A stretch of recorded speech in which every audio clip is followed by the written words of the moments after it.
Okay, welcome everybody, and good afternoon to all.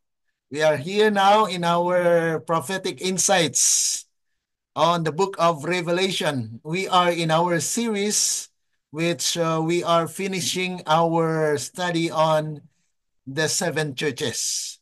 Kaya nga po ngayong araw na ito ng Tuesday, ay atin pong pag-aralan ng prophetic insights on Laodicea. This is the seventh church which characterized as the church with the lukewarm faith. Ngunit mayroon po tayong announcement para po sa ating mga kaibigan na sumusubaybay po mga kapatid, ay mayroon po tayong bagong programa that will extend until mayroon po tayong programa sa Friday, the same time, at yung time na yun po ay latag po natin na ito po ay pagbabasa ng inyong mga testimonya, mga testimony po ninyo, mga karanasan sa buhay, love story man yan, family problems man yan, kahit anong problema, maka-Adventista man o hindi, ay kasama po sa mga kaibigan natin na welcome po na sumulat ng kanilang mga liham para po sa ating pagbabasa on Friday.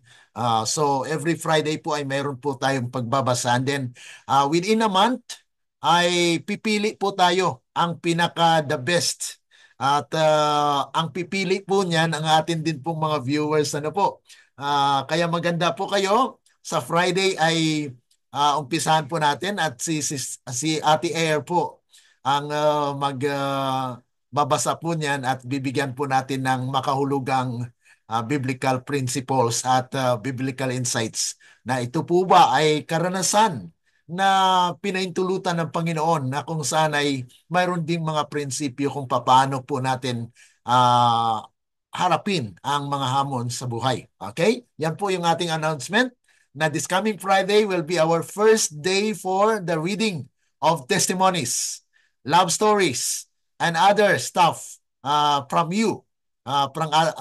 Mula po sa ating mga kapatid, mga kaibigan at mga kapamilya, mga kapuso dyan, na kung nakaranas po kayo ng mga frustrations sa buhay, problema sa buhay, ayan po isulat natin. And then we will try to give life to it by reading it and also giving the biblical insights. Okay? Now, dito po tayo sa ating pagpapatuloy po ng ating pag-aaral sa prophetic insights on the book of Revelation, which we are dealing right now with Laodicean Church. Prophetic lessons from the seven churches. Is a connection. Ang atin pong connection sa mga karanasan po ng literal na iglesia noon. Okay? Ito po yung ating prayer thought. Sabi po rito, a revival and reformation must take place under the ministration of the Holy Spirit. Revival and reformation are two different things. Revival signifies a renewal of spiritual life and quickening of the powers of mind and heart. A resurrection from spiritual death to life. Because sa spiritual death nga po tayo, so kailangan po na ma-revive, magkaroon po ng buhay. Reformation signifies a reorganization, a change in ideas and theories, habits, and practices.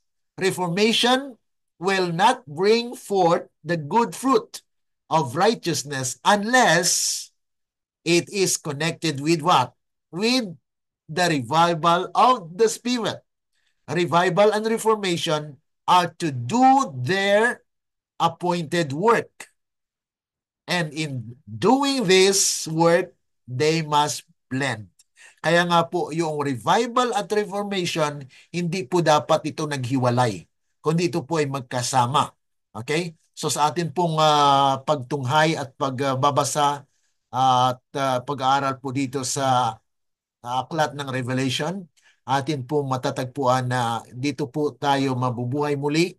Ang ating spiritual na buhay ay magising at kaya nga po, kailangan po ng pagbabago sa ating buhay. Okay? Tayo po ay manalangin. Dakila at mabagin po naming Ama na nasa langit ka sa muli, sa amin pong pagpatuloy po ng aming prophetic insights on the book of Revelation, especially dealing with the prophetic insights on the Laodicean Church. May your blessings be upon us, O God. Bless your people. Those who are following us on FB, may you guide them, O God, all into all truth, that we may be partakers of thy divine nature and the righteousness that we have, that we ought to have, O God, through you. Thank you so much. At amin pong sinasapalatayanan na kayo po ang siyang mangusap sa bawat puso at malasap po namin ang tunay na espiritual na buhay mula lamang po sa inyo. Kaya aming sinasapalatayanan at pinaninindigan at nananalig po sa inyong kakayanan na mangyari po ito sa aming buhay. Ito po ay aming dalangin dahil lamang po sa matamis na pangalan ng Panginoong Yesus. Amen. Okay. So dito po tayo sa pagpapatuloy po ng ating pag-aaral sa Laodicean. At alam po natin mga kapatid yung ah, sa buong sanlinggo ay dapat po ay ang prayer natin. May focus po tayo sa ating prayer, revival and reformation in our lives as also in a church na hilingin mo natin sa banal na espiritu na tanggalin po sa atin yung spiritual blindness. Dahil ito po yung problema ng Laodicean Church na kung saan ay seek Christ gold, faith and love, white raiment that is righteousness, and eyes have spiritual discernment. Ito po yung pangangailangan natin para sa ating pong pagpapatuloy na lumago po sa ating spiritual na buhay. Okay. Ang purpose po, ang layunin po ng ating pag-aaral ay ito ay solemne ng mga babala na natukoy para sa atin sa huling iglesia. Alam po natin na the last church is the Seventh-day Adventist. And we believe that uh, we are the spiritual Israelite or modern Israel na nais ng Panginoon mga kapatid ay atin pong maunawaan ang historical and prophetic significance of Laodicea at atin pong ma-recognize ang panganib ng pagiging kampante, spiritual lukewarmness, and self-deception. Na para bagang inaamin natin na, hindi ko na kailangan yan. I already know what is the truth. Kaya nga po, hindi na sila nagbabasa, hindi na nakikinig, hindi na po sumusubaybay sa mga programa. Yan po ay kailangan po talaga natin, na-examinin din po ang ating buhay. Examine Christ's loving rebuke and call to repentance. Na nais ng Panginoon ay magkaroon po tayo ng pagsisisi sa mga nagawa nating pagkukulang, pagkakasala. Claim the promises of overcoming and reigning with Christ. Ito po yung nais ng Panginoon na atin pong maranasan na kung saan ay we need to claim the promises of the Lord. Now we have success. We have life in Him. Nasa Kanya lamang po yung merito ng ating kaligtasan. Wala po sa ating personal na kakayanan. Okay? Now, ano po yung mensahe ni Kristo para dito sa Laodicean Church? Okay? Basahin po natin yung Revelation chapter 3, verse 14. Isa-isahin po natin yung mga bersikulo patungkol po dito sa Laodicean. Sabi po rito, "These things say the Amen, the faithful and true witness, the beginning of the creation." So ito po ay pagpapakilala ni Kristo na siya po yung the Amen. Ano pong ibig sabihin ng Amen? Pag tayo po ay manalangin, mayroon po tayong sinasabi sa katapusan, no? Siya na nga po or Amen. Ibig sabihin, so be it. Kung ano ang iyong dinadalangin, iyong pinanampalatayanan na iyan ay mangyari. Yan po yung ibig sabihin ng Amen. So it is actually the authority which God only knows if it is accepted or not. Kaya nga po tayo ay nananalangin na we are telling the Lord, so be it, Panginoon, na sana ito ang mangyari. Okay? So we are believing that He is the He is the final authority on everything that we ask. Siya po yung may final niyan. Kahit ano man pong ating hilingin sa Kanya, ay ipagkaloob niya ayon sa Kanyang kalooban. Kaya nga po, pinakilala niya po dito ang Kanyang sarili sa mga taga-Laodicean na siya po yung Amen. So be it. The final authority confirming God's truth. Ito po yung attribute ng Panginoon na hindi po nagbabago, na siya pa rin ang makatotohanan na gaganap sa mga nais ng tao. Ano? And then, the faithful and true witness.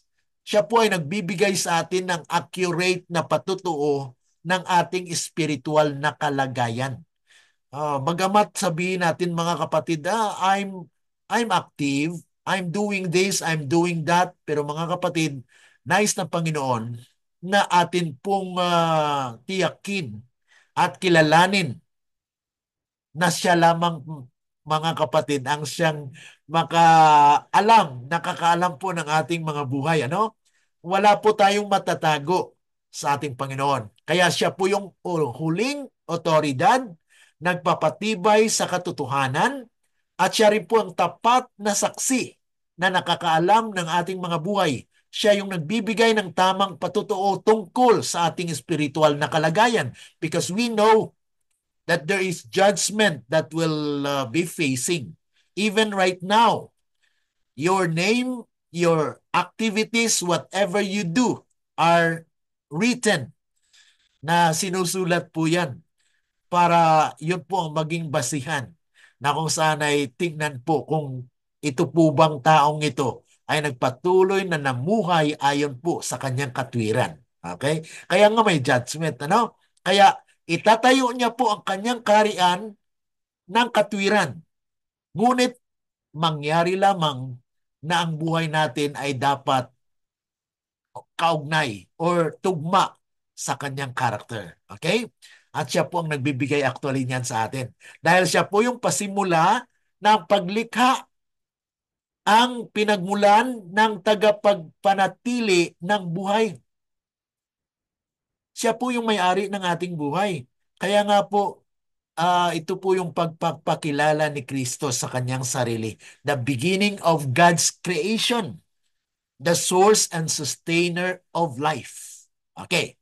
Now, Christ review. Ano pong review naman ng ating Panginoon dito, mga kapatid? Ano? Pagsaway ni Kristo. Na itong iglesyang ito, mababasa po natin sa verse 15 and 16. Sabi po rito, alam ko ang iyong mga gawa. So there is no hidden before the Lord. Na ikaw ay hindi malamig ni mainit. Sana'y ikaw ay malamig o mainit.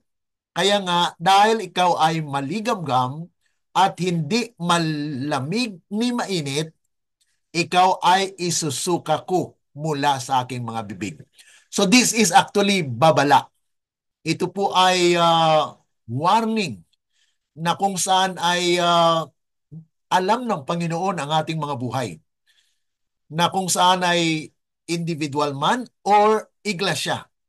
The church is neither on fire for Christ or nor completely against Him. A dangerous condition of complacency. Na ito po ang kalagayan ng iglesia. Lukewarm Christians leads to rejection unless repentance takes place. Kaya mga kapatid, kung saan po tayo naging busy. Busy po ba tayo sa paggawa sa mga sanglibutan ng mga bagay? Or busy tayo sa paggawa ng gawain ng mabuti? Dahil dito po nasusukat po ang ating buhay kay Kristo. Na mapanganib po mga kapatid, kung ang ating kalagayan ay nasa kalagitnaan. You will be in the mediocrity. Mediocrity mga kapatid, nasa gitna lang. Wala kang pinapaginigan, sige, just compromise. Ito po yung nangyari sa mga taga-Pergamum, ano? Nagkaroon po sila ng complacency or compromises.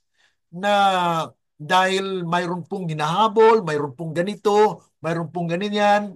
Oh, so you are actually compromising.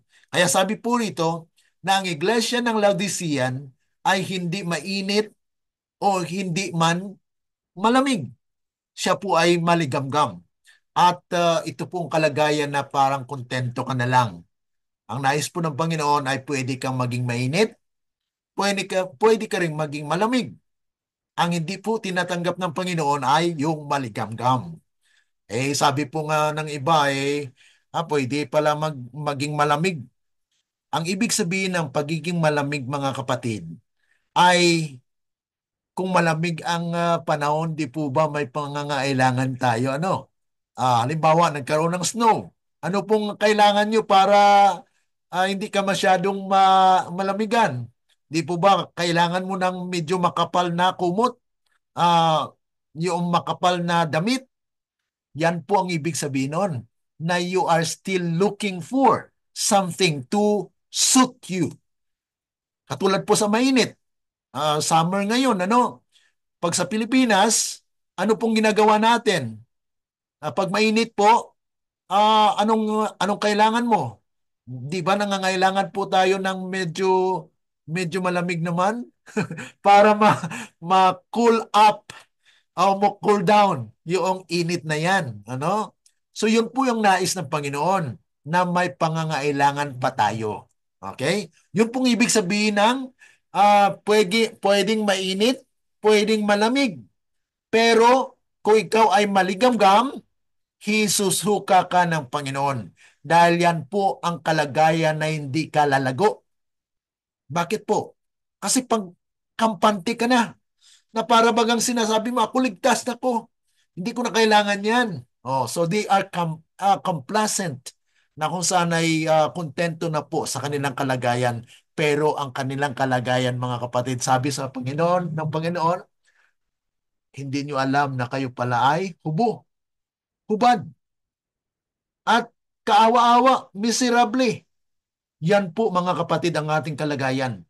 Kahit nasa present truth ka man o sa iglesia ka o kahit ano man ang kalagayan mo ngayon, kung tayo po ay complacent nandito na ako, alam ko na yan, mga kapatid, you are in a dangerous situation.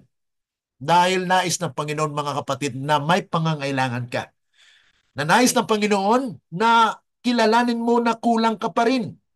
No? Okay. Ito po yung diagnosis. Minsan, mga kapatid, ay kailangan po talaga natin ng diagnosis, na hindi natin masabi kung may dungis tayo, kung hindi tayo haharap sa salamin, ano. So, kailangan ay tingnan po natin, no? Sabi rito, because thou sayest I am rich. Ikaw ay nagsasabi na mayaman, increase of goods. Ito po yung kalagayan actually ng iglesia. Dumadami tayo, ilang libo ang naging Adventista na baptize. Dahil sinasabi mo ako'y mayaman, nadagdagan ng mga ari-arian at walang pangangailangan, at hindi mo alam na ikaw ay malupit, kawawa, mahirap, bulag, hubo. Ito po yung mga kalagayan ng iglesia na ang Diyos mismo ang nagsasabi. God, who is knowledgeable of our condition, is saying to us that we are miserable, na tayo ay blind. We are blind. Kaya ang Laodicea ay nagmamalaki ng sariling kakayanan, ngunit tunay na nasa isang kalagayang espiritual na mahirap. At ang matindi pa nito, mga kapatid, hindi nila alam. Hindi natin alam na ganun yung kalagayan natin. Kaya mas masahol ito sa ibang mga churches na nakaraan, na kung saan ay hindi nila alam. Nagpapatuloy lamang sila ng mumuhay na akala nila ay mabuti, ay hindi pala. Ano? So wala silang tunay na katwiran, pananampalataya, at espiritual na pangunawa. Okay. So yun po mga kapatid ang kalagayan ng ating iglesia. At ito applicable po sa as a whole and also as individuals. Okay. Now, ano pong sabi dito sa our high calling sa Spirit of Prophecy po? Dahil ito po yung spiritual discernment na binigay po ng ating Panginoon. Sabi po rito, I counsel thee to buy of me gold. Ito po yung payo, ano? Payo ni Kristo. Na kung saan ay mababasa rin po natin sa verse 18 ng Revelation. Sabi po rito, verse 18, I counsel thee to buy of me gold, tried in the fire, though that thou mayest be rich, and white raiment, that thou mayest be clothed, and that the shame of thy nakedness do not appear, and anoint thine eyes with eye salve, that thou mayest see. Yun po ang sinasabi ng banal na kasulatan na bumili. Ang tanong mga kapatid, may pambili ba tayo? Ito po yung isang katanungan na, paano kaya makabili niyan, Brother Glenn, ano? Sabi rito, na kung saan ay pinapabili tayo, no? At kaya ito po ang payo actually ito, no? Na itong mga bagay na ito ay hindi mula sa atin. Okay?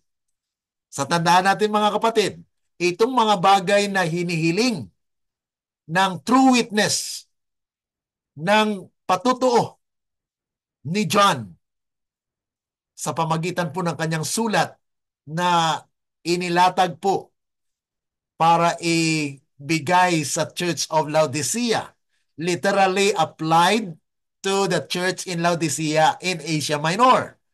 And it is also now applicable to us as the last church. Dahil dito po tayo sa huling kapanahunan. Now,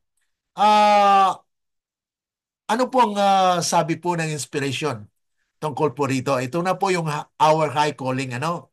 Sabi po rito, open unto me, buy of me the heavenly wares. Ano pong ibig sabihin nito mga kapatid? Na ibukas mo sa akin, bumili ka sa akin ng mga panindang makalangit. Ito po ay makalangit mga kapatid na paninda, no? Na sa atin siguro personal na buhay o physical mga kapatid ay hindi natin kayang bilhin. Okay? Ngunit sabi po rito, bumili ka sa akin ng ginto na dinalaysay sa apoy. Bumili ng pananampalataya at pag-ibig. So ibig sabihin mga kapatid, itong sinasabi po sa Laodicean Church na bumili ng gold tried in the fire is actually a symbol of faith and love. Ang tanong, ito po ba'y atin? Sabi po ng Biblia, bumili nga po eh. Kaya ang pagbili natin, sa kanino? Sabi rito, bumili ka sa akin. Ang Panginoon ang nagsasabi.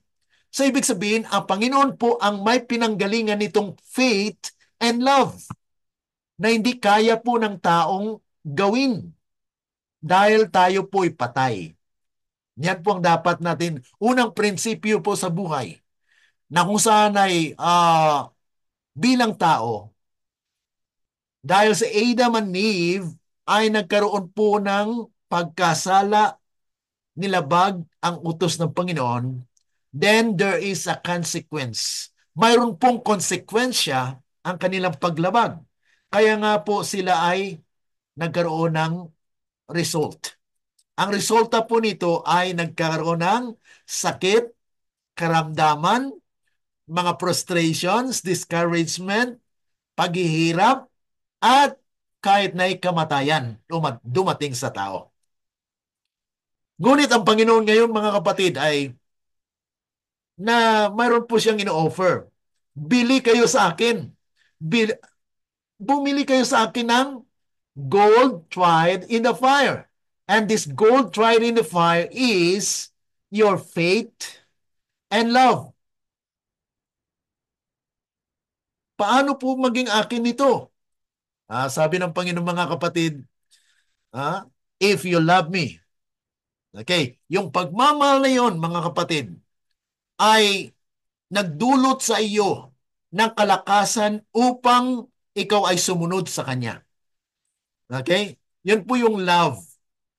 Kaya nga po sabi niya, John 14:15, if you love me.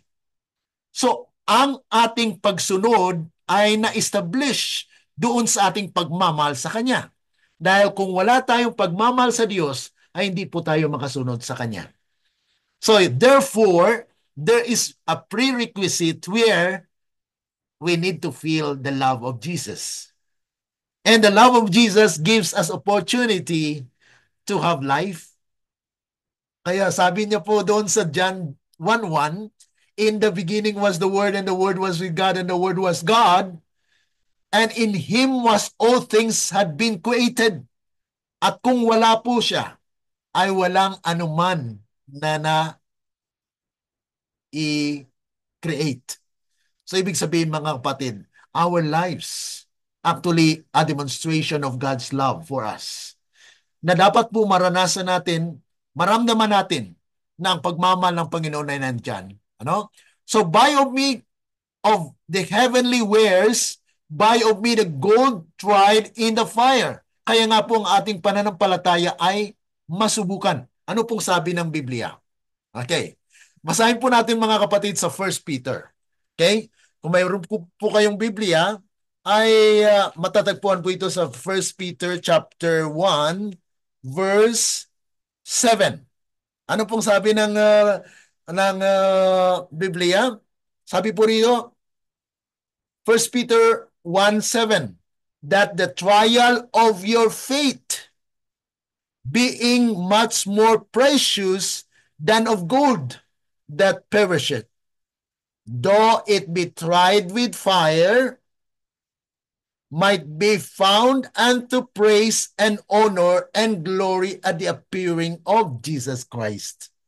Kaya nga po ang ating pananampalataya ay masubukan. Subukan na ito ay magiging precious. Sabi nga po rito, by faith and love, the precious.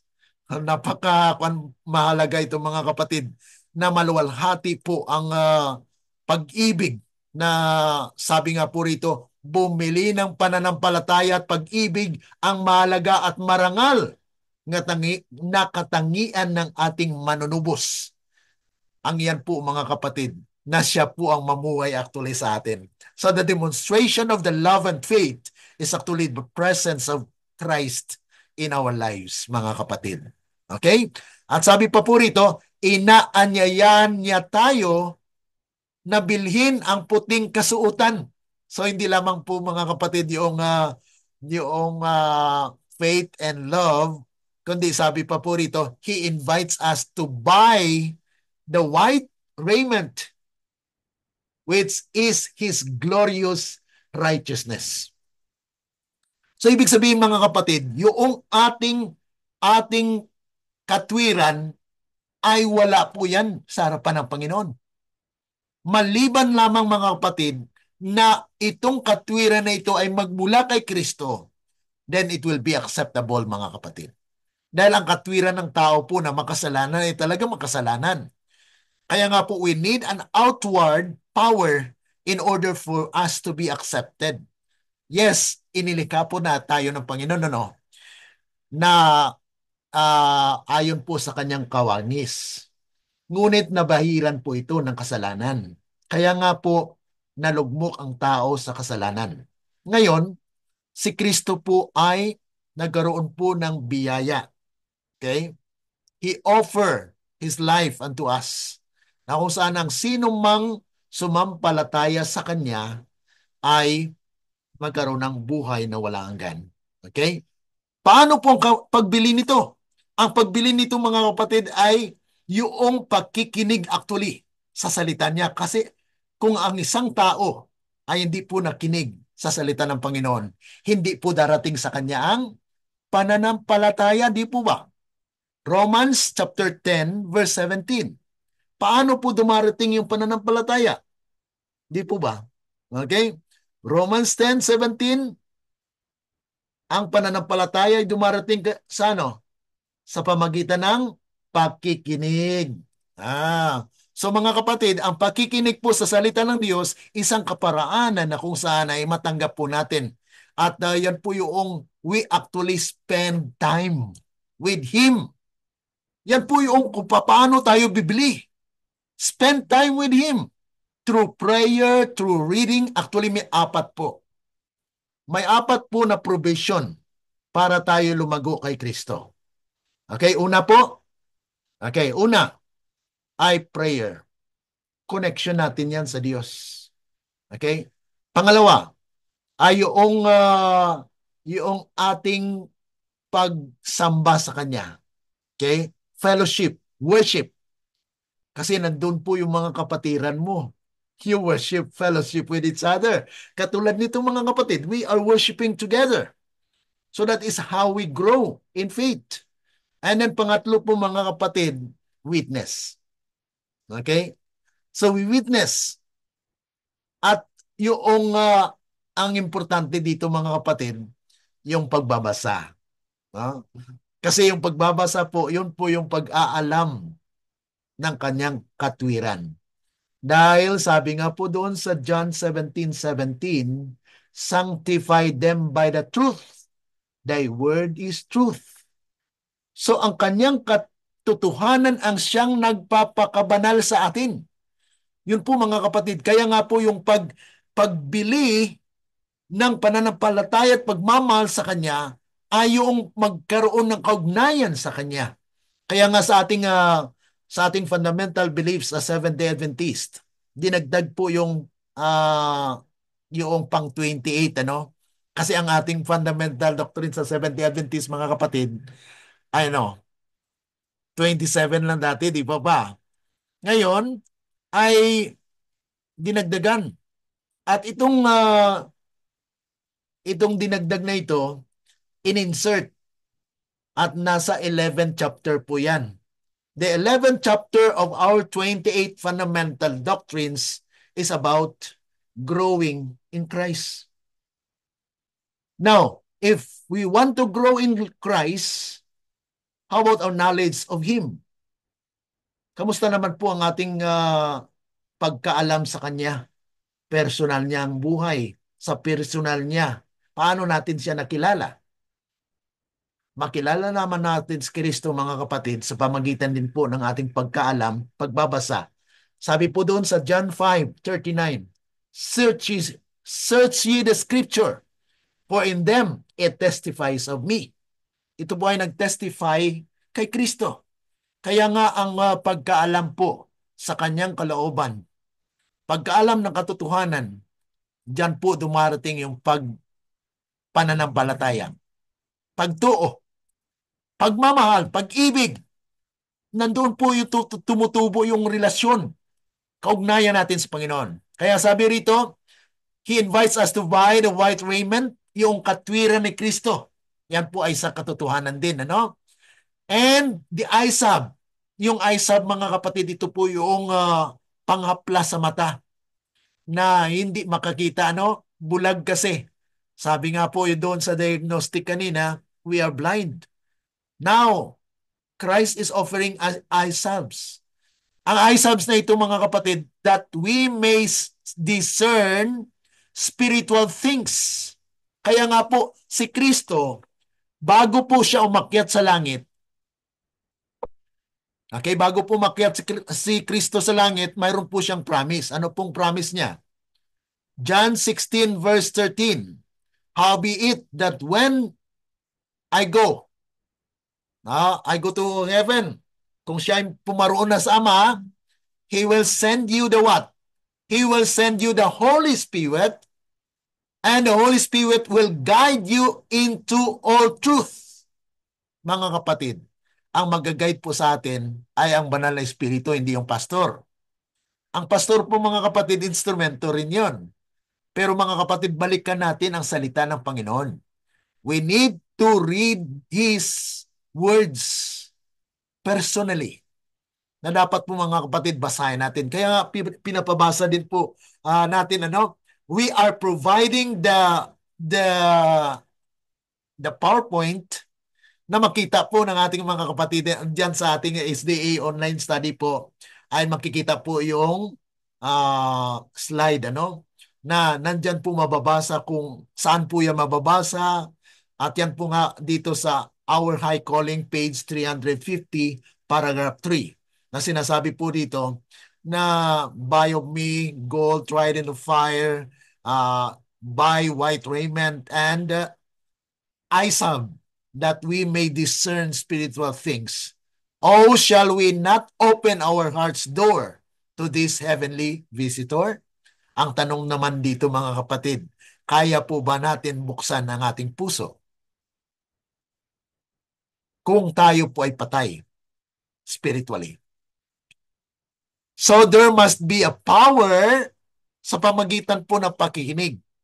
Dahil sabi po sa John 16 verse 63, sabi nga, na kung saan ay sabi nga po rito, na yung salita ng Panginoon ang siyang makapangyarihan, na kung saan ito po yung nagbibigay ng life.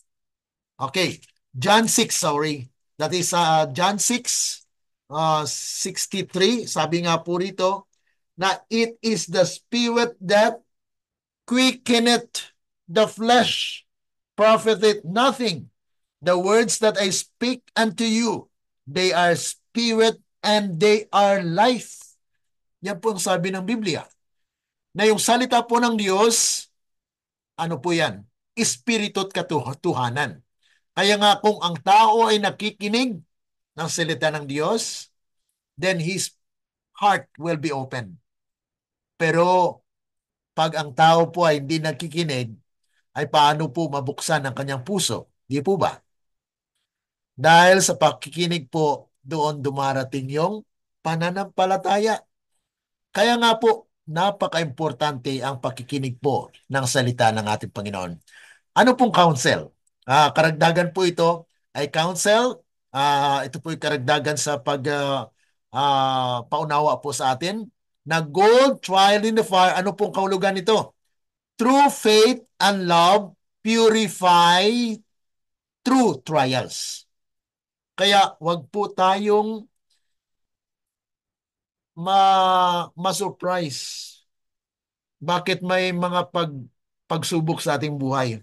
Kaya nga po, every Friday, the same time, babasahin po namin ang inyong mga testimonya, ang inyong mga karanasan. Kaya in-invite ko po ang ating mga kaibigan, mga kapatiran, kung mayroon kayong karanasan na nais nyong ibahagi, itago po natin ang inyong identity. We respect that, no? Hindi po natin ipaalam sa mga kaibigan nyo kung sino yang sulat na yan. Kundi, diyan po natin bigyan ng biblical insights. Ano pong nais ng Panginoon? Bakit naranasan mo yan? Yan po ang ating pag-aralan actually on Friday. At every end of the month, pipili po kayo kung sino po ang napakagandang karanasan na naisulat para po mabigyan ng pagpapalat. Yung mayroon po tayong sponsor na nag-suggest nito na kung saan ay mabigyan din po kayo ng pang grocery nyo or whatever, we can help you. Dahil alam po natin mga kapatid, sa panahon po ngayon, ay kailangan po natin ng konting alalay, konting suporta para sa ating mga kaibigan, mga kapatiran. No? Kaya nga po nagkaroon tayo ng programang ganito para at least matulungan din po natin not only physical, but more likely to have a spiritual strength as we go on. Okay? So, dito po yung mga talata.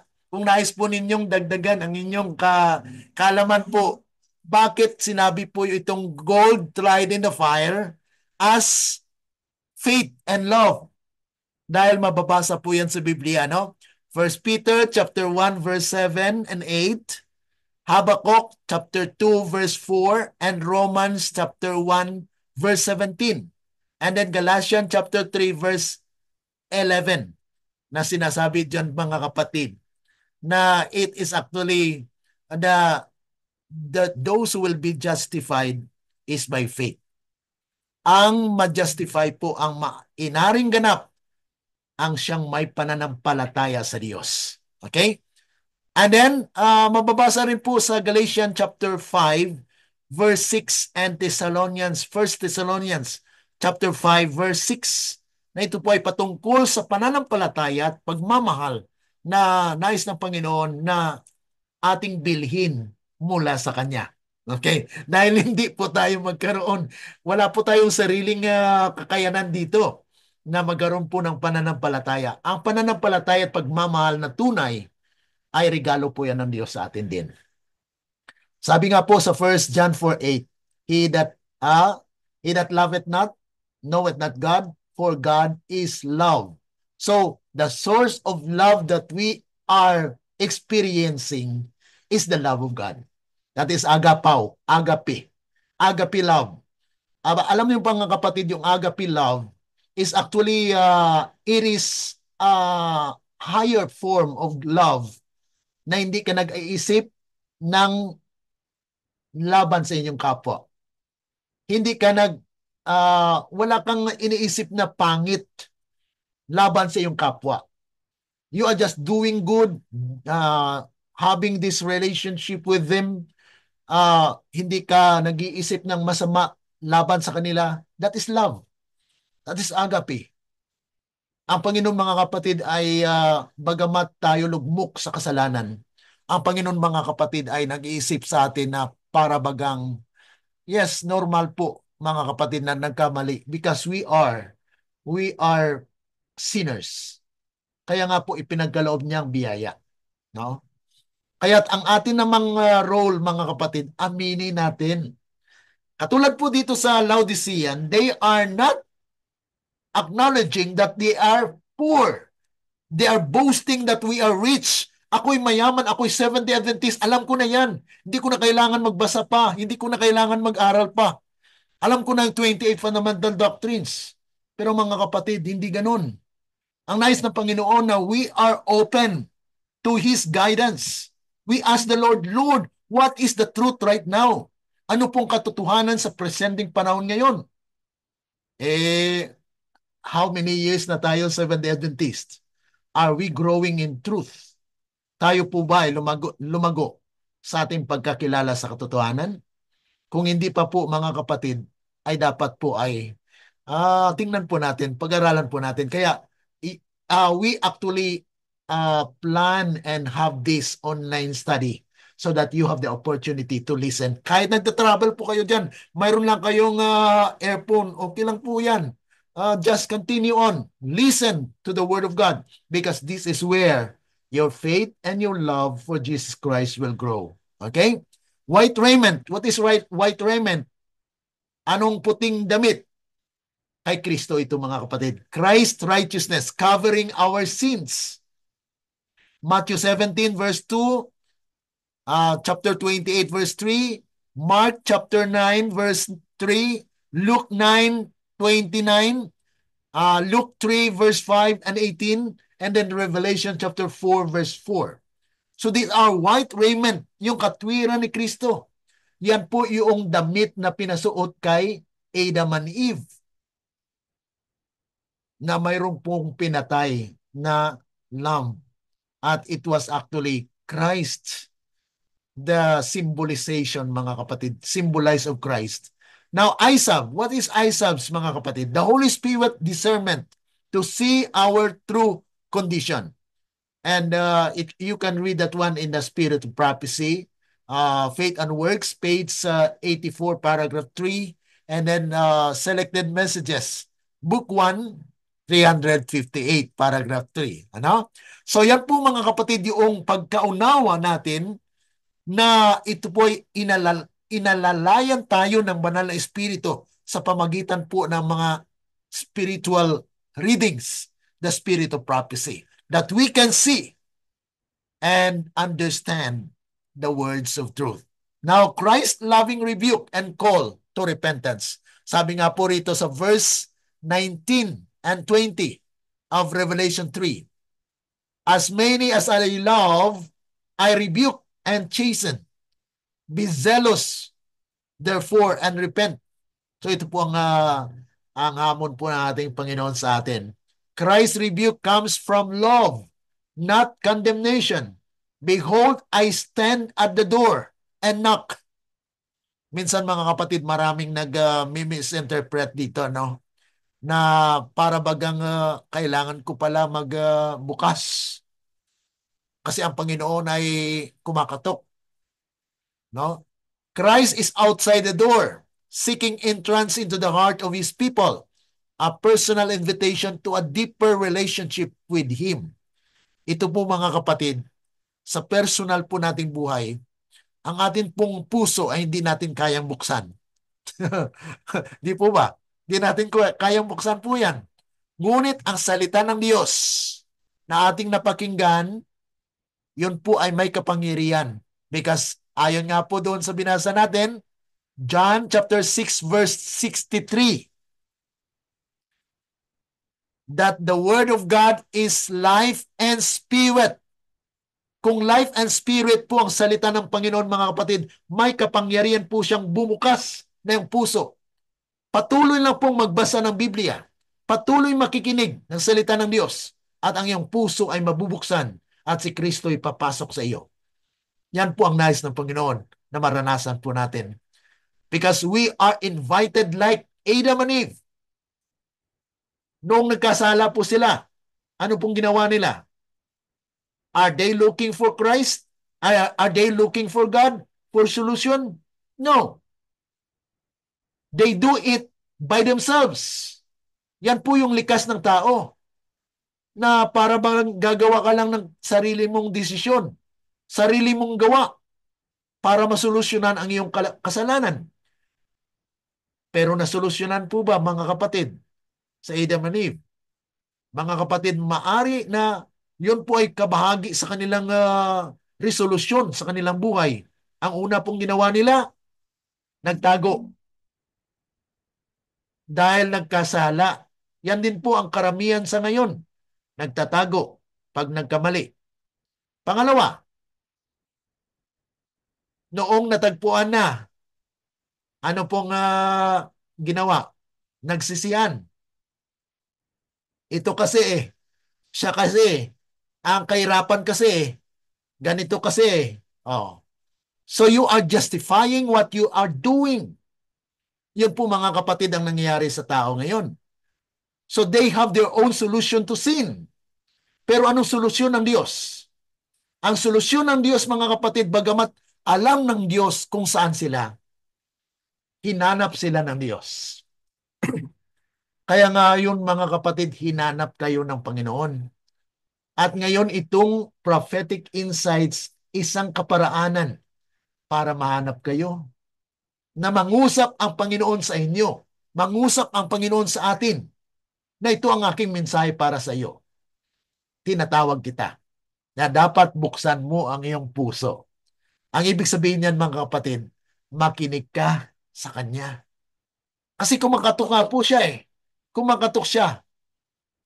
At ang kapangyarihan ng Banal na Espiritu at ang salita niya po ay may kapangyarihan na magbukas po iyon ng iyong puso. Dahil personally at humanly speaking, I cannot open my heart because I am a sinner. But yet I believe that God has a power to open it. And that's why I'm listening to His words. Nakikinig ako sa salita niya.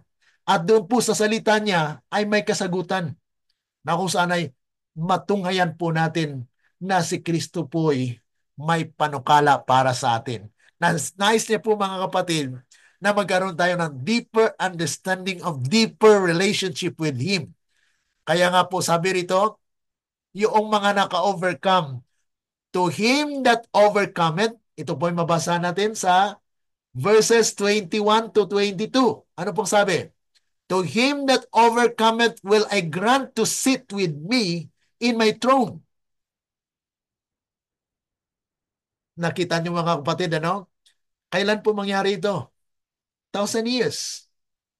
After the second coming of Christ, ang mangyari po mga kapatid na yung mga taong tumayo na may katwiran ni Kristo ay uupo sa kanya at maghari within 1,000 years.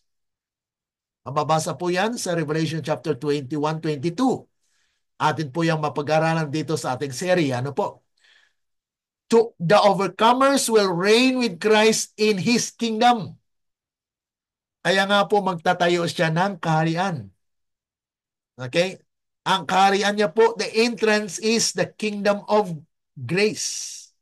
Binuksan na po ni Kristo yan. Okay? So anybody, kaya nga po sa John 3:16, for God so loved the world that He gave His only begotten Son, that whosoever believing in Him should have everlasting life, should not perish, but have everlasting life. So this is the door to the kingdom of glory.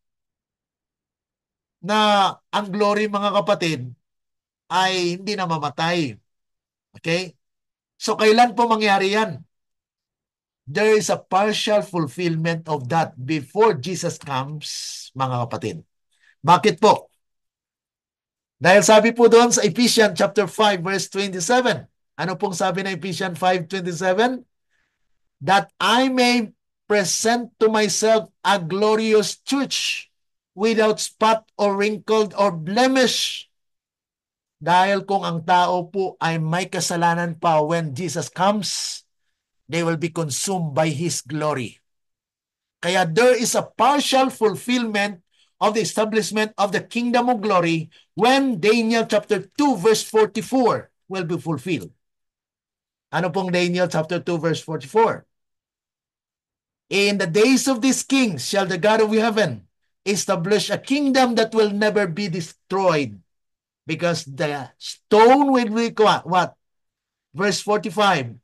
And the stone will be cut out without hands, and it will smote the image. And the stone became a great mountain and filled the whole earth. Verse 35. Yan po yung kanyang kaharian. The kingdom of Christ will start with the core of the kingdom. Testimonies to Ministers, page 422. 422, ano po sabi? The subject of the kingdom of God are those who follow Him wheresoever He goeth. At sino po yun? Revelation 14:1-4. The 144,000. That's why the Seventh-day Adventists are privileged to have an opportunity to be among the 144,000. Kaya sinabi nila Ellen G. White, di po ba? 1901, Review and Herald, sabi po doon, let us strive with all the power that God has given us to be what? To be among the 144,000. Si Ellen G. White sana gusto rin ano. Pero anong nangyari mga kapatid? She entered in vision. Pinakita po sa kanya ng anghel ang pinasukan o papasukan ng 144,000. At sabi na, I'd like to stay here. Pero ano sabi ng anghel sa kanya? Mababasa po ito sa early writings, page 14 up to 32 po yan. Nandyan po. We can actually study more on that later. Sa Revelation chapter 7 po yan. Nasa Revelation chapter 3 pa lang po tayo sa serie natin. Okay, so dito po mga kapatid, Ellen G. White was bidden by the angel, if you are faithful, go back. May gawain ka pa sa lupa. Go back. And if you are faithful, you will be with the 144,000. So ibig sabihin mga kapatid, kasama siya. Pero hindi siya kabilang.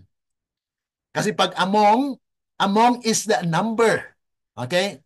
Among the 144,000, those who will never taste death. Kaya may privilege po ang mga kabataan ngayon na maging faithful sana. No? Baka kayo'y makasama sa 144,000. Kaming tumatanda, we are just believing that we will be with Pero if it is an opportunity for us to be among, then strive. Strive with all the power that God has given us to be among the 144,000. But if you die, according to Testimonies for the Church, Volume 7, page 17, paragraph 4, sinasabi po doon, many will rest on their graves, but when the call comes in the kingdom, they will take the work once more. During the loud cry, mga kapatid, there will be a special resurrection.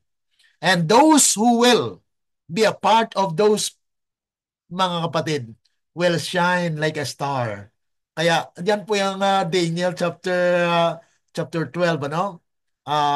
Na kung saan ay they will be like a star. Okay. Now in history, nangyari po ito literal, ano? Napag-aralan na po natin ito. You can go back to SDA Online Study, yung serye natin sa Prophetic Insights on Laodicea, na kung saan ay ito po nga po, mga kapatid, yung Laodicean Church ay nangyari po yan sa Asia Minor. One of the churches, 7 churches, na kung saan ay this represents a final period of the church history, the Seventh-day Adventist movement. This is the judgment hour church, living during the investigative judgment. Dahil doon po sa Philadelphia, hindi po ba may key si Jesus Christ, ano? Key of David. At doon po, mga kapatid, yung mga nanatili na matatag during the time becomes the pillar of our faith. Sila po naging pioneer. Kaya silang nagbukas. Okay? So si Kristo po ay nagbigay sa kanila ng yabe para buksan po ang tunay na iglesia na itatayo po ang Seventh-day Adventist. Kaya Laodicean came up. Okay? Kaya nga po sabi rito, the greatest danger is that mayroon pong kalagayan ng ating church na spiritual complacency. Believing we have the truth but failing to live it. Yan po yung kulang. Marami po na tumanggap ng katotohanan, Seventh-day Adventist, pero mga kapatid, ang tanong, nagkaroon po ba ng buhay? Isa na kabuhayan po ba? Katulad po ng health reform. Ang health reform po, kasama po dyan yung dress reform, diet reform, Sabbath reform. Yan po, mga kapatid, yung actually, yung Sabbath reform is the whole rejuvenation. Yung pag-create ng Panginoon muli, kabanalan sa araw ng Sabbath. Sa dress, representation of the honor that we are honoring God. Because dito sa Thailand, mga kapatid, hindi ka makakita ng naka-sleeveless pupunta sa hari. Pag pupunta sa hari, mga kapatid, naka-dress to kill yan. Dress to kill. Ibig sabihin, mga kapatid, yung talagang pinakabungga. Pinakabungga na, hindi naman extravagant, mga kapatid, kundi nakakuan po talaga yan. Nakatabon yung nakakuan po yung elbow mo, hindi makita po yan. Dito sa Thailand. Pag pumunta sila sa hari, nakaluhod pa yan. So when you pray to God, kneel before the presence of the Lord. Kaya may makita po kayo ng mga kapatiran na talagang pag magmanalangin, mga kapatid, nakaluhod because they are acknowledging that they are what? Sinners. We must bow down before the Lord. Kung ang mga tao nagbabow down sa hari, tayo pa kaya na ang hari na ating pinaglilingkuran ay may-ari ng ating buhay? Ang hari nga, hindi may-ari ng buhay natin yan eh. Pero bakit ang mga tao nagbabow down sa kanila? Di po ba? So there is a reason why we need to kneel before the Lord. At yung damit natin, dapat po presentable sa harap ng Panginoon. Hindi po katulad na pupunta tayo ng iglesia ay parang sa diskuhan. We are not to dance in the worship hall. No. Kaya nga po ito ang kailangan natin pong ma-realize bilang mga Seventh-day Adventist because we are the judgment church. Tayo pong i-judge Kasi nandun po yan sa three angels message. Fear God and give glory to Him, for the hour of His judgment is come. Revelation 14 verse 6. Di po ba? Atin po yung pag-aralan pa dagdag ano. Okay, so there is a danger mga kapatid sa spiritual complacency. Sabi po rito, maraming mga talata actually magagamit po natin na ang Laodicean church is directed to our church, the Seventh-day Adventist. So our church, the Seventh-day Adventist mga kapatid, is not Babylon. Ito po yung masasabi natin. Sa mga reform po nag-aatake sa ating church, they are wrong. Because according to Ellen G. White, those who preach and those who say that the church is Babylon, they are not messenger of God. Kung hindi po sila mensahero ni Kristo, mensahero ng Diyos, kanino sila? Hindi po ba? Dalawa lang po yan. You are a messenger of devil or messenger of God. The situation in our church today, mga kapatid, is that we are Laodicean. Kaya nga po may counsel. Buy of me gold tried in the fire, white raiment, that is trust in the Lord. Isab, all of these are heavenly wares. Yan ay paninda mula langit, hindi galing sa tao. Hindi galing kanino man, kundi galing lamang sa Diyos. Kaya ang pagtitiwala ng sa Diyos, puro dapat mga kapatid. Okay? Ito po yung mga talata lang. I don't want to read more. But it is read in Testimonies for the Church Volume 4, 87, na kung saan ay pinapakilala lamang po dito na yung lukewarm applicable to this class, the Seventh-day Adventist. They profess to love the truth, yet are deficient in Christian fervor and devotion. Yan po yung kulang mga kapatid. Maraming mga Seventh-day Adventist alam ang katotohanan. Pero ang kalagayan po nila spiritually ay bagsak. Kaya nga po nagpadalang ang Diyos ng mensahe ng purification of the church. At yan po sabi ni Ellen G. White, Testimonies for the Church, Volume 3, 266. The closing work for the church is the sealing of the 144,000, the purification of the church. That's why we are sending this message to every Seventh-day Adventist. Kaya ang ating pong FB group, dyan, FB page, is the online study. Para po sa inyo to, para sa atin. At kung may mga kaibigan man po tayo na hindi Seventh-day Adventist, welcome po. Dahil dito po ay makarinig din po kayo ng mga paunang mensahe po para sa paganda during the loud cry. Because there will be a work to gather all the believers, mga kapatid. Kaya kailangan po natin na iwagayway ang katotohanan isa kabuhayan, mga kapatid. Kaya sabi po rito sa Testimonies for the Church, Volume 4, 87, paragraph 2, the only hope, may pag-asa pala mga kapatid. May pag-asa pa yung Laodicean, ano? Kung Babylonia mga kapatid, ay wala nang pag-asa yun. No? Kasi Babylonian na nga po eh. Pero pag Laodicean po, may pag-asa pa. The only hope for Laodicean is a clear view of their standing before God. A knowledge of the nature of their disease. Dapat alamin natin yung kakulangan natin. The more we study the Word of God, the more we will know who we are in the Lord, in the sight of the Lord. Kaya patuloy mga kapatid ang pagbabasa, pag-aaral, pakikinig sa salita ng Diyos at doon natin makilala, kapatid, no? Na nagkilala natin, Panginoon, talagang bagsak ako sa iyong mga pamantayan. Katulad po sa ating isang kapatid na talagang sabi niya, alam mo, pastor, wala talaga ako pabalik-balik yung aking bisyo hindi ko kaya Oh, mga kapatid, yan po ang hinahanap ng Panginoon. Kilalanin natin. At the more you need, the more you recognize your sins, the more you need someone to cleanse you. Kasi kung hindi mo na kinakilala ang iyong kasalanan, mga kapatid, wala ka ng pag-asa. Kasi you are just professing to have pure. Mayroon kang panindigan pero hindi mo kinilala na yung sarili. Puro ka na lang siguro atake. Kita mo yung mga mali doon ng mga kapatiran.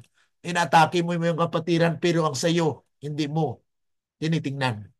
Kaya mga kapatid, tingnan po natin that we need to be considerate.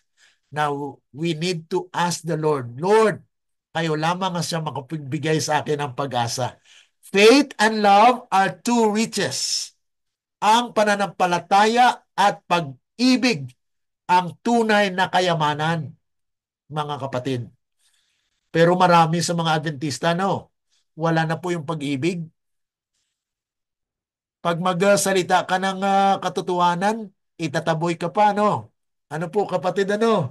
Ah, para na nga sa kanila yung mensahe, pero atakehin ka pa. So, be patient, mga kapatid. Dahil sabi po doon, na here are the patience of the saints. Here are they that keep the commandments of God and have the testimony of Jesus. Characteristic po yan ng mga banal in these last days. Okay? So, ang lukewarmness, yan po ang dapat nating bantayan, mga kapatid. At yung message to Laodicean is applicable to Seventh-day Adventists who have great light and have not walked in the light. So, ibig sabihin, mga kapatid, ang Laodicean message pala ay para sa atin. Seventh-day Adventist, Volume 4, page 87, na there is a testing process dito, mga kapatid, na pinopurify tayo. Kaya mayroon pong prophecy sa Daniel 2 na cut out, the stone was cut out, quarry from the mountain. Ang mountain in Bible prophecy is the church, the true church of God. At walang ibang true church, mga kapatid, kundi Seventh-day Adventist. Yes, we acknowledge that there are still people of God in other churches. Marami po mababait na mga kapatiran natin. Protestante, born again, Baptist, whatever, ay kapatid natin sila. Pray for them in the time of the gathering of the great multitude. Dahil makasama po sila, mga kapatid. White raiment, purity of character, the righteousness of Christ imparted to the sinners. Ito na po yung mga kapatid, yung pangalawang estado ng ating kaligtasan. Ano po? Yung righteousness, na yung righteousness pala ni Kristo, imparted po yan. Ang una ay imputed righteousness, na inaring ganap tayo na para bagang di nagkasala. Ephesians chapter 2 verse 8 and 9, tapos Titus chapter 3 verse 5 to 7, na inaring ganap po tayo na siya'y namatay once and for all, nabuhos po ang kanyang dugo para tayo ay mapatawad. That is righteousness of Christ imputed to us. Ngayon, ang kanyang katwiran naman i-impart sa atin, ibahagi sa atin. So yun po yung ating damit, no? So, para magkaroon po tayo ng pag-asa na makatayo sa pagdating niya. Because we will be glorified from glory to glory. Eyes, wisdom and grace, enabled to discern between evil and good.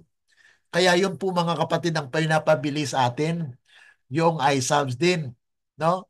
Para mabuksan po ang ating mga mata, makakita tayo. Okay? Testimonies for a Church, Volume 5, 538, paragraph 2, sinasabi po dito, mga kapatid, na ang sinumang nagnanais na ng kaligtasan ay dapat po ay magsunod doon sa face, sa paglaganap po ng katotohanan. Walk with God. Ibig sabihin, ang katotohanan po, mga kapatid, ay progressive. Kung ngayon po ay ito lang katotohanan alam mo, bukas maihayag ang Diyos para sa iyo. Ibig sabihin, you progress as long as there is life para maging pure po tayo sa biyaya ng ating Panginoon. Okay? So there will be moral changes in our lives. Kaya nga po, ang inyong mga kasaysayan, Makapag-ibig man yan, makapamilya man yan, makaproblema sa iyong mga kaibigan, ipadala yan. At babasahin po natin at bigyan po natin ng pakahulugan ng biblical insight and principles, mga kapatid. Okay? Now, 10,000 times 10,000 may profess to obey the law and the gospel and yet believing in transgression. Marami po yan ngayon, mga kapatid. They profess to have Christ, pero tanungin nyo ang kanilang mga kamag-anak. Ay, tanungin mo yung kamag-anak niya, ay, ibang ugali niyan. Ganito, ganyan, ganyan, ganyan. Oh. So, sira na. Doon pa lang, mga kapatid, ay nawala na yung liwanag. Yes, mayroong mga problema minsan, mga kapatid, na bagamat gaano ka kaganda ang inyong pakikisama sa iyong kapwa, sa iyong mga kamag-anak, ay meron po talagang maninira, Pero ganun pa man, kahit anong sabihin ng mga tao around you, if you are true to God, whoever may say against you, mga kapatid, hindi ka matitinag. Hindi ka mawawala. Dahil ang Panginoon, mga kapatid, knows whoever you are. Kaya nga po, mga kapatid, God wants that our lives will be able to shun evil, na mangyari nawa ang katwiran po ni Kristo ang siyang magkita sa atin. When the truth we now cherish was first seen to be Bible truth, how very strange it appeared and how strong was the opposition we had to meet in presenting it to the people for the first time, but how earnest and sincere were the obedient, truth-loving laborers. Yan, mga kapatid, basta nakita mo po na matuwid at ito po ay kalooban ng Panginoon, just do what the works of God to do. Kahit ano pa pong opposition dyan, basta't ikaw tumatayo sa prinsipyo, mga kapatid, ay mananatili na ikaw po ay maging matagumpay, na kung saan ay tayo po ay maging peculiar people. The peculiar people, nga sabi nga po rito, we were indeed a peculiar people. We were few in numbers. Kasi sabi nila, mga kapatid, 144,000, konti naman yan. Yes, konti para sa iyo. But the number is more quality than the quantities of numbers, mga kapatid. Na nais ng Panginoon, pure. Ang purity, mga kapatid, hindi nanggaling sa kanila. Hindi po sila nagmamayabang na sila ay pure, kundi ipinagtataas nila ang pangalan ni Kristo sa kanilang buhay. Na sila ay naging pure not because of their righteousness, but because of Christ's righteousness that is imparted to them. Na ang katwiran po ni Kristo ang siyang namuhay sa kanila, namuupo sa kanila dahil nakinig sila. Nakinig sila sa salita ng Diyos. Nakinig sila sa mga prophetic insights na binibigay po ng mga tagapagturo ng katotohanan. Kaya nga po, mga kapatid, there is a need wherein we listen to and have a faithful improvement. Sabi nga po rito, a faithful improvement of the talents God has entrusted to them would greatly increase those talents. Kung yan po, mga kapatid, ay konti pa lang yung talento, pero ginamit niyo po sa gawain ng Panginoon, katulad po nito, i-share lang. Just share the message. Share the link to others. And that is a part of your sighing and crying. That is your ministry. Kaya nga po, we are encouraging our people or brothers and sisters to share. Share the link to others. If they will not accept it, then they are accountable to God. Sabihin natin sa kanila later, kapatid, binigyan kita ng link Hindi mo naman pinansin. So ano magagawa ko po? Sana nakapakinig ka ng mensahe. Kung hindi ka nakinig, di wala na po akong magagawa. So we are just doing our part, mga kapatid, na it is actually our responsibility to give what is owed to His people. No? The need for true repentance unless the church will follow on in His opening providence, accepting every ray of light. Kasi may liwanag po eh. May liwanag po na siyang lumiliwanag sa ating mga landas. At kung atin pong sinusundan, yan mga kapatid, performing every duty which may be revealed, religion will inevitably degenerate into the observance of the forms. Hindi lamang siya mga kapatid. It's not only stereotype obedience, but it is actually a lifelong changes that are changing in our lives. We avoid empty religious formalism na puro lang, yes, we are going to church, we are going there, doing this, doing that, but yet, is it acceptable to God, mga kapatid? So Christ must be invited within. The true revival happens when Christ is enthroned in our lives. Dito po nag-uumpisa yung kingdom of glory. When Christ is acknowledged as the King of your lives. If Christ is the King of our lives, then we are establishing the kingdom of glory in our lives. Because we have received the grace of God and His righteousness. Namuhay po tayo ayon sa Kanyang katwiran, ayon sa Kanyang salita. So, we just base our understanding and standard of living through His words sa pamagitan lamang po ng Kanyang salita. Okay? Now, Laodicea means judging the people. This is the last church before the final separation of the wheat and the tares. We are living in a time of the investigative judgment. First, it started in 1844, the judgment for the dead. But yet, it will pass through judgment for the living. To be lukewarm in this age, mga kapatid, is you just satisfied with the partial truth and partial obedience. But if you are not lukewarm, if you hot and cold, or hot or cold, kasi pwede po maging hot ka, pwede ka maging cold. Dahil ang hot and cold is a condition that you need something else. Kasi kung mainit, kailangan mo malamigan. Kung malamig naman, kailangan mo mainitan. Yan po yung kalagayan ng kailangan ng Diyos. Hindi ibig sabihin na pag malamig ka po ay wala ka ng pag-asa. No. Ang walang pag-asa, mga kapatid, ay yung maligamgam ka, kontento ka na. Kasi you are kampante ka na. Aligtas na ako dito. Ayoko na. Seventh-day Adventist na ako eh. Ayoko na makinig sa inyo dyan.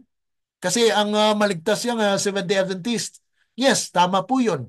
Pero kailangan nyo po makinig kung itong mensaheng ito ay sa Diyos o sa Diablo. Kasi kung hindi nyo naman na alam kung yan ay mensahe ng Diyos o Diablo, kung hindi ninyo mapakinggan, di po ba? Malalaman nyo lamang ang isang mensahe na kay Diablo kung ilaglag ka sa paggawa ng di mabuti. Kung inutusan ka ng pastor mo na ikuan mo yan, itaboy mo sila sa tahanan mo. ang tanong dyan mga kapatid, kung ang pastor ay magsabi sa atin, itaboy mo. Ang tanong, Espiritu po ba ni Kristo yan? So yun po mga kapatid, huwag mong pansinin yun nan. So yun po mga kapatid, ang pagtuturo, ang tinuturo ay mayroon pong kabahagi po sa ating buhay mga kapatid. So we must fully surrender to Christ, not just profess His name. Okay? Laodicea is the church of judgment. That's why we need the true revival and reformation. The Laodicean message calls for a complete change of heart and practice. Whatever truth that you have accepted and received, mga kapatid, live it. Because sabi nga po doon sa Desire of Ages, ito po yung paborito ko, my favorite quotation, ano? Desire of Ages 826. Sabi po ron, the gospel should be presented not as a lifeless theory, but as a living force that changes the lives of those who believe. Mayroong pagbabago po sa ating mga buhay. There might be changes in our lives. True revival and reformation must take place before the probation closes. So bago pa man mag-close ang probation, mga kapatid, ang pintuan ng awa ay bukas pa. So ito po yung natutunan natin sa ating pag-aaral sa Laodicean Church. Laodicea represents the final church in the judgment hour. Second, the greatest danger is spiritual complacency and self-deception. Number 3, Christ calls us to true faith, righteousness, and spiritual discernment. Kaya nga po nag-counsel siya, buy of me faith and love, tried in the fire. Yun po yung gold, ano? And then white raiment, Christ righteousness, and eye salves, discernment for the truth. And then lastly, dito mga kapatid, if we open the door, it means that you listen. Because no one is able to open his own heart. It is the power of Christ through His Word that will enable to open your heart because Christ's words are powerful. Kaya pakinggan natin yung salita ng Panginoon. And then, it will be a privilege that He will reign with us. Ang question, mga kapatid, personal question po ito, mga kapatid, are we spiritually lukewarm? Or are we on fire for Christ?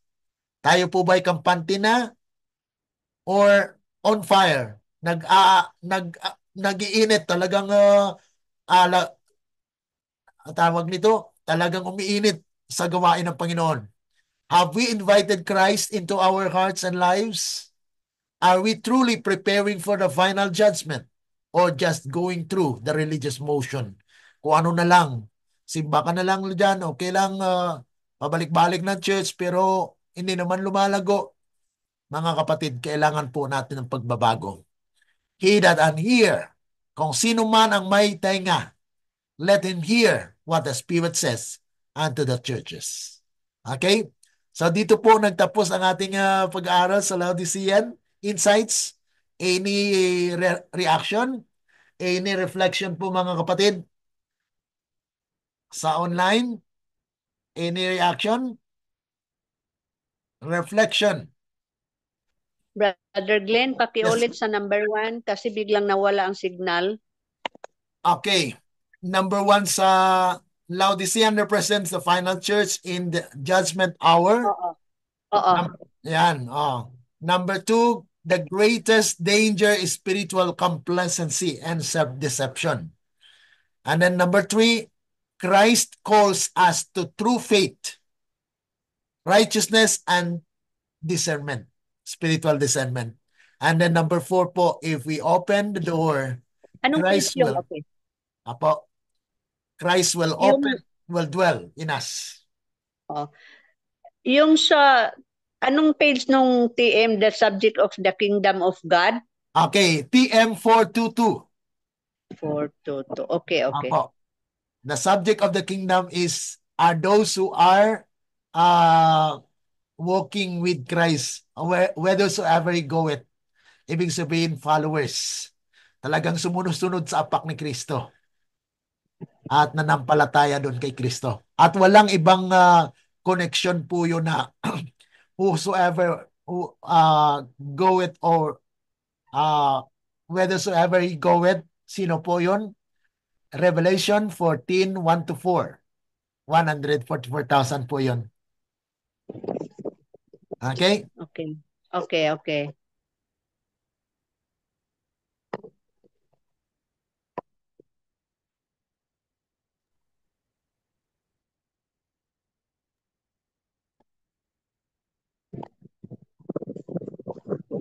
Walang boses. For those who are following us on our Facebook live, you can just type your question. Dito kasi dalawa yung ating nag-live po ako sa aking timeline at saka sa SDA Online Study. Kaya nga po nagharap ako dito sa kabila, iharap din ako dito sa kabila, ano? Para marami pong mga tao ang makapakinig po ng ating boses ng ating mga pag-aaral po mga kapatid, ano? Okay? Okay. Okay po. Okay, meron po bang reaction pa, reflection? Sister Susan?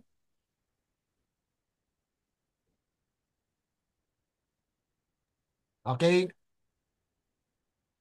Kung wala na po, edi pasalamat po tayo sa Panginoon. Okay, okay. Nagsasalita po ba si Sister Susan? Wala po kaming narinig. Ah, Magandang hapon po. Okay, sige po. Yung pong last church ay wala nang iba kundi ang SDA, ang Opo. Adventist sa huling panahon. Pero wala po palang light talaga.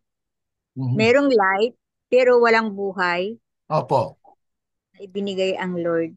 Hmm. Kaya talaga pong nangangailangan ng mga manggagawas sa ubasan ni Lord. Amen po. Kaya nga po, kung tayo po ay nakakarinig ng mga mensaheng ito, tayo po ay tinatawagan ng Panginoon na mag-share para sa kanila. Kasi we are commissioned by the Lord to shed light to them na mayroon pong marami pong mga inaakay ng mga bulag na ministro. Alam natin mga kapatid, hindi man sa pagpan ng ating mga kapatiran dahil kung din po sila, yes, they professed to have light, but yet they are not living the light. Ah, alam nilang katotohanan actually. May health reform po tayo, pero hindi naman nag-health reform. Ah, alam nila na vegetarian mabuti, pero hindi naman nag-vegetarian. So, ano pong magagawa? So, these are actually things that need to consider, ano? Okay? Okay, kung may Opo, mga question po kayo, just type your question, ano? Yes. Opo. Thank you po. Magandang hapon. Okay. Amen, Pastor. Okay, so kung wala na po at kung may nakalimutan po kayo ng mga question, just type in our comment section para masagot po natin sa next na study natin bukas. Bukas po ay pag-aralan po natin yung eschatological yung mga threats and promises na ipinagkaloob po ng Diyos sa mga churches na ito. And then sa Thursday po ay pag-aralan natin ng the great controversy of the seven churches. Yan po yung patapos natin ng mga topiko dito sa ating pag-aaral po sa seven churches. Okay? So tayo po Hello, ay Pastor. mag-close. Yes? Yung itong health reform, Opo. parang sa iba kasi sa karamihan sa ah, mga kapatiran at saka sa akin din, parang hindi connected sa salvation. Mhm. Ang palaging ayun pumot sa simbahan, hindi yan, depende yan. Saka hindi yan, para lang sa health yan, hindi sa salvation, parang gano'n. Okay. Yes, tama po yan, Brother Marshall, ano.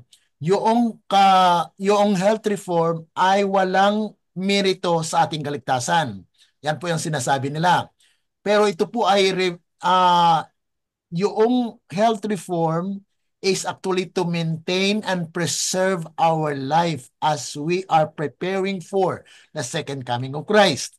Hindi iyan para maligtas tayo, kundi tayo po ay naligtas ni Kristo, kaya nga po nais niya na pa-preserve ang ating buhay. Katulad po sa preso,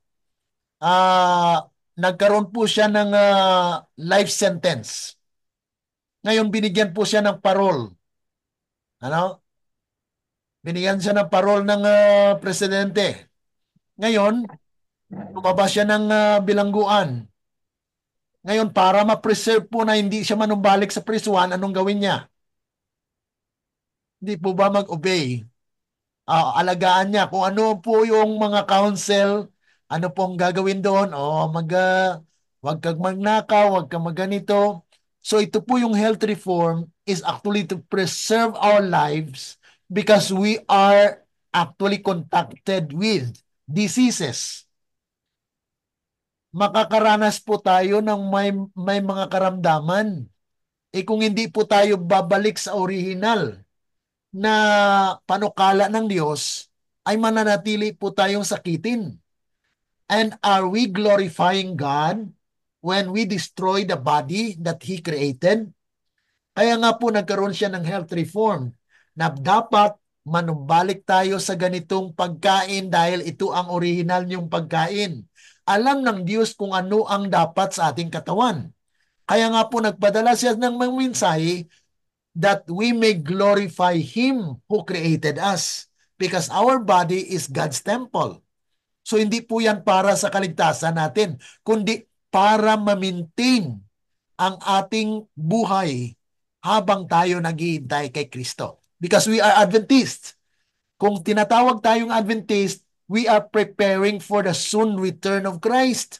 So para ma-maintain at ma-preserve ang ating buhay, balik ka sa original. Kaya nga po may country living din.